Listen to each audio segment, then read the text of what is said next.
Wine Mothership. My name's Peter. And I'm Ian. And today we've got a selection of whites, it appears. Yes, indeed. Some more white Bordeaux. Back for some revenge. Oh. Let's see what we've got in the bottle, eh? Yeah, shall we? Okay, so we're looking at some white Bordeaux today, Ian. Background time. Right, a couple of years ago I had a bit of a fever dream. Long story short, I got white Margaux stuck in my head. Now, Margaux, of course, they're not allowed to produce any white wine in this left bank Bordeaux appellation, but there are a couple of Margaux producers that make their own white wine, and you know, seems to be very nice as well. So I thought I'd dig in a little more detail and find out what's going on. Thrilling.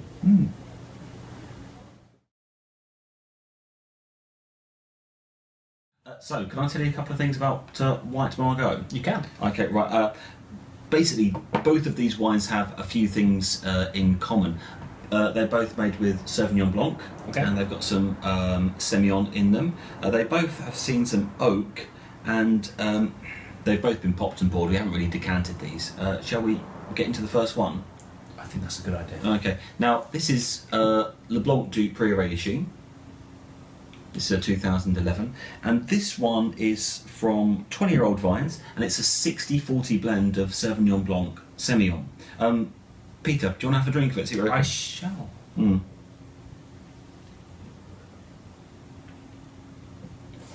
I like that. I like that very much too. That's very nice. So on this one, I'm getting a lot of peach, white peach, kind of coming through. That's a little bit of pear as well, I suppose. Okay. There's some strong vinegar notes at the start. A little bit of kiwi. Okay. Yeah, arguably. Yeah. I've got cantaloupe in there. There's some phenolic bitterness from the sounds technical. Sauvignon Blanc. Yes. Well, I'm not quite sure what it means, but I've had it described to me every single time. It's like, oh yeah, I get what it is. Okay. So kind of more aromatic grapes seem to have it more. Okay. Lime zest. Ooh, yeah, maybe, sure. Yeah. It's a pretty long wine as well. It's got a lot of stuff in there. I was actually getting some notes of wait, Emmental cheese. Okay. Would you say it's suitable for food? I would say it's very suitable for food. I'm saying fatty fish for this one. Right, mackerel. A bit of oily stuff kind of coming through. Yellowtail. Yeah, why not? Yeah. Crab. I'd go lovely with maybe lovely it's with crab. It's got enough acid to kind of cut through any kind of the some of the shellfish. Yeah, excellent stuff. Right, okay, let's move on to the next one. Thanks. Cool.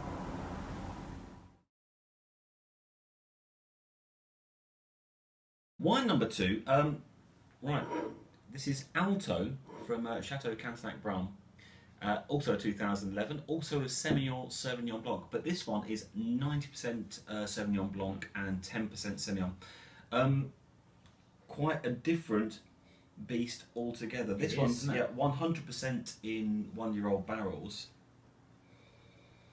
and much less Semillon. What do you reckon, Peter? Hard liquor. Okay. And that's kind of, you kind of get a little mouthful of this, and there's a kind of bit of a burn to this one. You get a little like a whiskey kind of. It's a lot hotter, isn't it? Brandy kind of coming through as well. There was a lot of very kind of organic bum on the first couple of sips I've had of this, which just seems to have blown off by now. Yep. It's a little bit one-dimensional. Certainly. It was yummy when we first opened it. I didn't find the heat from the alcohol too intrusive, but now it's a bit too aggressive, isn't it? It's very aggressive. Yeah, it feels a bit medicinal for my liking. But, it's more. It's got a bits of lemon pledge in there, and we can see from the colour it's got a lot more straw in the colour, and I think that reflects to some degree kind of the higher viscosity. There's more residual sugar in here, but it is. There's certainly a bit more treacle. In there, treacle and whiskey, isn't it? Bit tooth coating. I wouldn't want to have this with any kind of. I don't think this is really good with any food, is it? Yeah. Well, I mean, maybe something creamy. Like a creamy chicken dish, or maybe like a chicken chasseur, cassoulet, that kind of thing. Alfredo, that kind of thing. Maybe, there you go. Kind of work. Yeah, that's the niche for this one. I mean, it seems to be quite yummy, but well, it pales in comparison so far, doesn't it? Yeah, it's the weaker sibling, I think. Yeah, okay. Favourite time of the Wine Mothership now. It's time for the shit wine review. You've had a little bit of a preview, so Peter, Fill us in. Well, this is the month of Halloween. Yes. So I've actually come up with something particularly fucking horrific. Here's a glass. Right. This is, I was going to say bottle. But not really. Okay. Okay. This baby is Style 1 Vino Tinto. That's a carton of love. It is, and there's so much of it. I mean, it's heavy. It's heavy. Anyway, shall we we'll have a little sip of this? Oh God! monster. It's not getting any better, is it?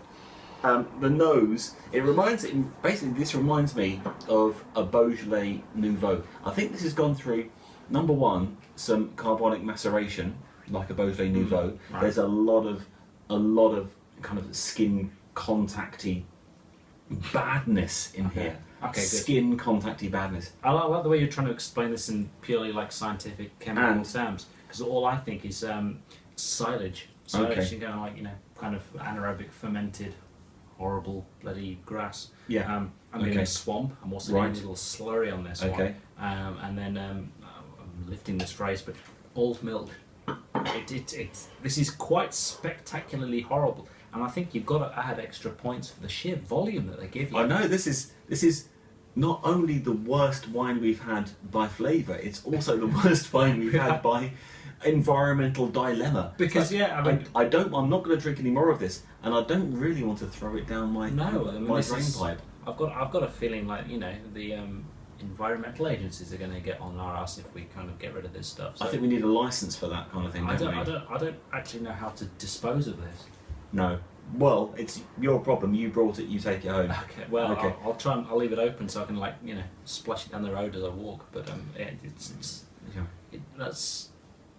I think this is the worst shit wine I've ever had. I concur. It's really, really, really quite bad. Well, if I didn't have to clean it up, I'd just pour it straight out in front of me. This is disgraceful stuff. Absolutely disgraceful. I can see it melting the glass. It's terrible. Anyway, kill it with fire. Thank you for watching the shit wine review. Well, I think the inside of my mouth has stopped bleeding. So shall we? Shall we talk about which is our ratings? Well, indeed. I think the Blanc de Prieure-Lichine is just fantastic. Yeah, without a shadow of a doubt, because it's just got a wonderful balance of fruit and savoury contents. I think the oak works wonderfully. May not have mentioned you've got like 1/3 in new oak, 1/3 in 1 year oak, and 1/3 in 2 years of oak, and it's just been blended together seamlessly. And you've got just a wonderful wine for both drinking on its own and for seafood as well. It's an interesting wine. I'll certainly give it that. There's a lot of things going for that wine. Yeah, well, it's right up my alley anyway. Yeah. What about the Alto?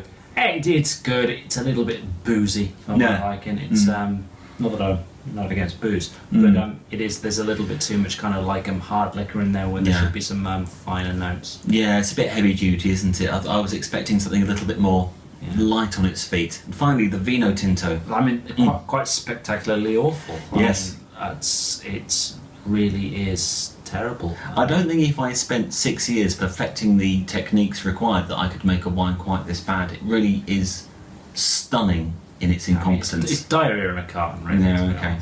Well, anyway, we'll leave you on that delightful note. Thank you for watching the Wine Mothership, and remember,